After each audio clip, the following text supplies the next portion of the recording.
Hello there, welcome to Cinemaslice. This week we're heading off to Old Detroit in search of consumer products that would make us say, I'd buy that for $1. yes. We're looking at RoboCop and how this film uses an overall sound design to echo the past and look to the future.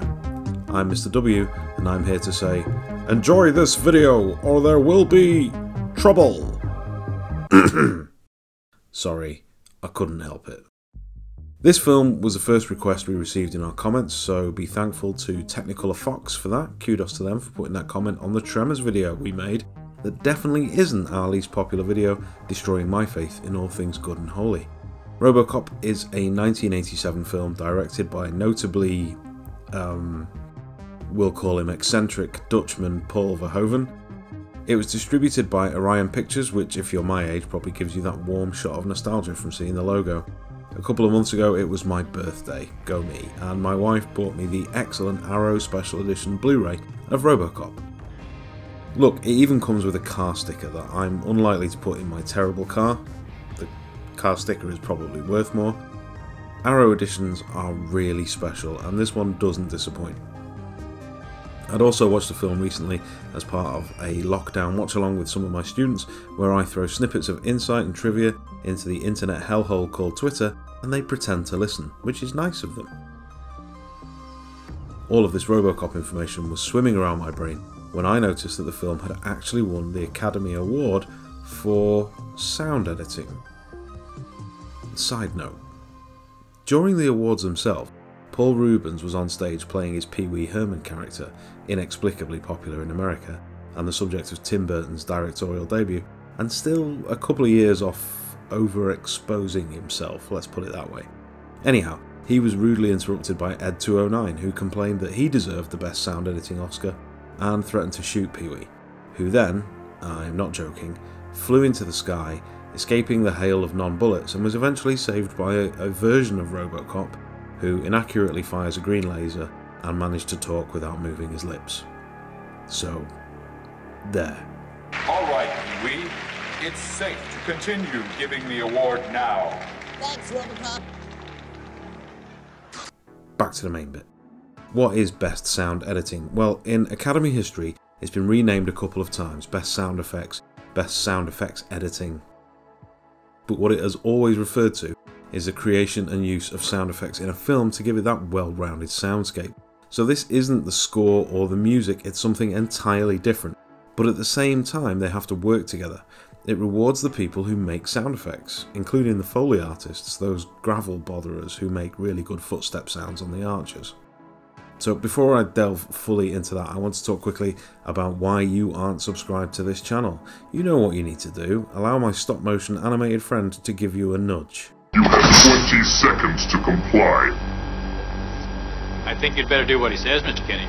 RoboCop was a really collaborative film. Verhoeven might have a reputation for being demanding and single-minded, and God knows how Hollywood loves egomaniacal, single-minded, overbearing control freaks, or auteurs as they're commonly called, but on the film there seemed to have been an evolving script with input from all around the camera.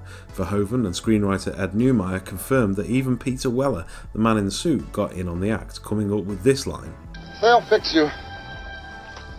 They fix everything. That gives you a sense of the faith Verhoeven put in everyone, not least the special and visual effects teams led by the legendary figures of Rob Bottin and Phil Tippett. But there's already plenty of videos about those guys. So step in Stephen Flick and John Pospisil, the sound designers on the film. They had two major challenges: create a series of believable effects for the sounds of RoboCop, and also a completely different set of sounds for Robo's metallic nemesis, Ed209. Side note, as part of the process of getting the Oscar, the sound designers had to submit a letter of application to the Academy detailing how they went about creating these effects, and luckily this goldmine is available on the internet. There's a link in the description below. Unlike Ed and Robo, the poor fellas didn't get to collect the award on the big night. They went to the Sci-Tech Awards a few nights before and instead had the fortune of Chevy Chase attempting to pronounce their names. Shirley Jones presented special Oscars to John Pospisil and Stephen Flick, the men responsible for the extraordinary sound effects editing in RoboCop. I bet you think you're pretty smart, huh? Think you could outsmart a bullet? So, what does RoboCop sound like that makes it so special?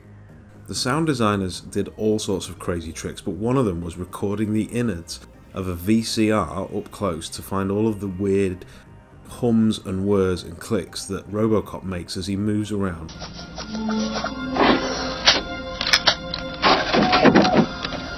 And this was all matched up with Peter Weller's incredible mechanised movements that he devised after 4 months of working with a mime. Yes, 4 months of working with a mime artist. I'll let that sink in. Along with these, there are a whole series of whooshing movement sounds. That's right, I said whoosh. I looked around for a name for these sounds and there isn't one. So Flick and Pospisil openly said that they were influenced by Hong Kong cinema and specifically kung fu films. They actually referred to chop saki in the letter, but I'm pretty sure that's not how you spell that, and it feels a bit wrong for someone with my wet liberal values to say it, so I won't say it any more than I already have done, that is. Anyway, in kung fu films, movement in fight scenes is especially overstated in the sound design. There's a lot of whooshing sound effects, some using air, usually when people are moving on their own,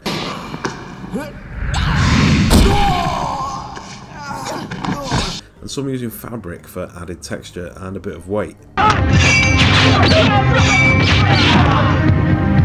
In RoboCop though, the sound for these effects were created by synthesizers to give even his fighting a sort of futuristic sound. Thank you. At a couple of key heroic moments for Robo, this goes way over the top too, with his entrances.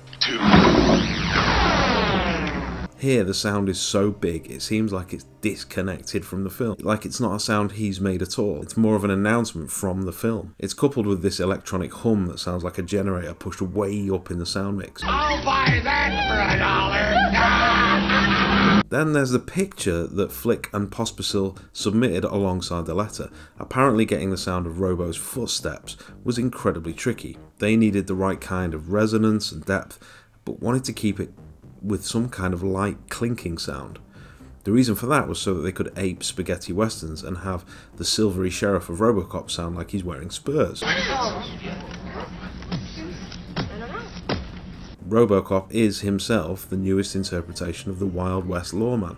He's taming the frontier, only this time it's the lawless inner city that he's meant to clear up. Side note. Well, it seems that way at the start. By the end of the film, Verhoeven directly links corporate greed to the deterioration of the city by having the Machiavellian executive Dick Jones offering our Heinrich Himmler lookalike a franchise deal on every illegal racket. Well, I guess we're gonna be friends after all, Richard. So what is this tool that they use to make RoboCop's footsteps?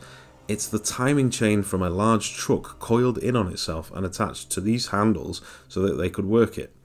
But not only that, as RoboCop wears a fair amount of damage throughout the film, they actually degrade the sounds. It's subtle, but it is there, as he rattles and becomes more loose at the end of the film.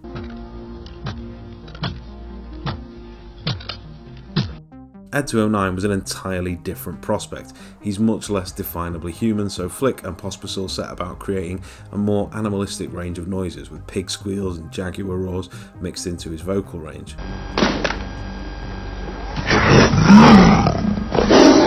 His array of movement sounds came from a printing press, and his footsteps were a blend of some dinosaur footsteps that they'd had from a previous film, mixed in together with the sound of a Honda car door being closed. If Robo is a cowboy from the Wild West, then Ed 209 is a monster, the rabid animal under the yoke of the real villain. RoboCop captures the sound of the future, and it manages to do that by echoing the sound from the past. It's cowboys and monsters all wrapped up in this biting satire of modern American corporate culture. It's still a relevant and brilliant film, and our hats go off to Stephen Hunter Flick and John Pospisil. And it's not that difficult to pronounce, Chevy. To John Pospisil. I'm Mr. W, I wrote and narrated this, and I watched Chevy Chase present the Oscars, definitely not under the influence of any cocaine. He's Charlie Travers, he serves the public trust, and he made all the fancy animation bits too. You can contact either of us using the details below. Please like, subscribe, and chuck us a suggestion in the comments below. We do listen and we will genuinely consider your suggestions. You have way more than 20 seconds to comply.